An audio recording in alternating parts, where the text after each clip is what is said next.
Hello everyone, good evening সবাইকে।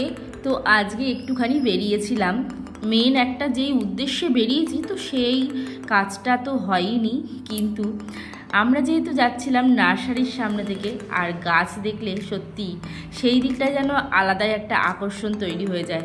আর আমার বর আর আমি সত্যি গাছ ভীষণই ভালোবাসি। আর বর আরও বললো চলো তাহলে একটু নার্সারিতে ঘোরা যাক, তাহলে দেখা যাক। গাছ কিনবো না বলেই ঢুকেছিলাম, কিন্তু গাছ যতই কিনবো না ভাবি, কিন্তু গাছ দেখে কি আর লোভ সামলানো যায় বলো। সত্যি বলতে তবে দুটো নার্সারি পাশাপাশি ছিল। আমরা প্রথম যে নার্সারিটায় ঢুকেছি না, সেই নার্সারিটায় একদমই ভালো গাছ ছিল না।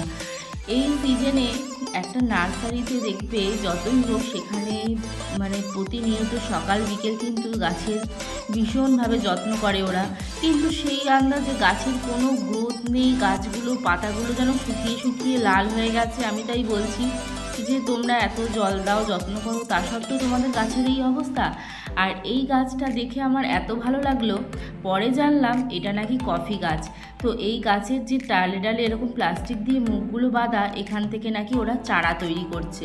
যাই হোক, ভীষণ ভালো লাগলো যে কফি গাছ আমাদের এখানেও এরকম হয়, যে কফি আমরা খাই সেটার গাছ। তো আমি তো সত্যি অবাক হয়ে গেলাম দেখে। যাই হোক, একটা গাছ পছন্দ করলাম, তবে গাছের নাম প্লিজ আমি কিন্তু তোমাদের বলতে পারবো না, কারণ গাছের নাম আমার একটুকু মনে থাকে না। যাই হোক, এই গাছটা যে দেখতে পাচ্ছ বর এখন খুঁজে খুঁজে বার করছে। আমিই বললাম যে এই গাছগুলো আমার খুব ভালো লাগে, এটা একটা কেনো। তো এই গাছগুলোর নাম আমি সত্যি ভুলে গেছি, তখন বলেছিল। আর এত কঠিন কঠিন নাম আমার না মনেও থাকে না।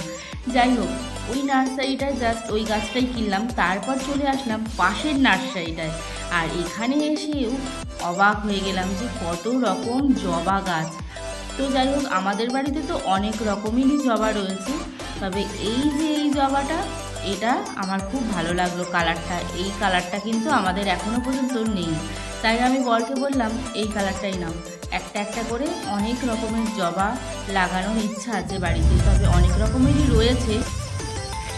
এই যে কি দারুণ লাগছে, এটা কি গাছ? এটা হেভি গাছটা। বড় হয় নাকি গাছটা? দারুণ লাগছে,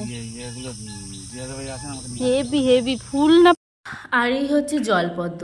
অনেক দিন ধরে আমার আর আমার বরের ইচ্ছা একটু জলপদ্ম লাগাবো বাড়িতে, তবে এখন আর পাক তৈরি করতে হবে তারপর তো। যাই হোক, এই মুহূর্তে আর এখন জলপদ্ম নিলাম না, তবে ইচ্ছা যখন আছে অবশ্যই লাগাবো।